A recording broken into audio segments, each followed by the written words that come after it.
maybe if I flip the argument around, and I was talking to a very senior guy within one of the big international banks here in Dubai, and he was saying, actually, the downturn and downturns like this are the best times to make change because people are receptive to it. People recognise that you have to change, that the old ways won't work because there's a risk of losing jobs. They see that the company isn't making money. And so he said, if you're going to try to introduce some new practices, if you're going to try to boost productivity and get people to work differently, actually now is probably the time to do it. When there's if you like, a whiff of fear in the air, people will do as they're told because they're afraid. Totally agree. It is a good time to get things done. It's a time for change. You can get things done very much quicker than you could in a more buoyant economy. Are you seeing that in practice with the companies you work with, either in Dubai or in the UK or wherever? Yeah, absolutely. Absolutely. People are having to make decisions quickly to survive in some cases, in other cases simply to reposition. And I think there's a general awareness for a lot of senior management that this is now the time to take competitive advantage. The cake may be getting smaller, but if I can take a bigger slice of that cake, I'm going to do well. And I'm noticing quite a few businesses who very specifically are saying this is the time to take market share.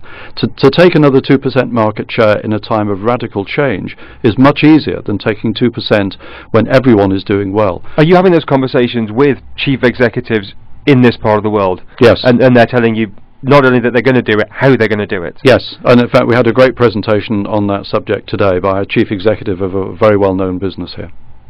A final word, if I may, on the type of events that you've been at over the past week. We've had these two kind of celebrity guru management people, Kaplan and Norton, well-known names within their field. And I'm looking at the press release, and it describes it as a sold-out show. Now, this is almost kind of Coldplay-esque language that we're using to describe what is essentially a business conference. Is that model the model of the business conference of the celebrity guru? And they're never cheap, these conferences, are they? Are you finding that business in itself is a bit of a victim of the credit crunch and numbers are tailing off? I think most businesses are feeling the crunch in one way and the other, but I have to say in this particular activity in a very small way. What I think we're seeing is a polarization. We see large events which, as you say, have the celebrity gurus in, and they bring in the big numbers, and I think always will do. Then you have supporting it a lot of follow-on, more hands-on, lower-key implementation training programs, training seminars, and the two go hand in hand. So people come along and hear the gurus and then often follow up with smaller, more hands-on local training seminar events. So it's a combination of both. And just finally, Alan, do you find that anyone still has their heads in the sand, or is everyone on board that something needs to change and they're on the change train? I think pretty much everyone understands they have to change. It doesn't matter whether you're public sector or private sector. Public sector budgets are being cut, we all know that. Private sector are simply trying to survive. I don't think there are many people who've missed the message.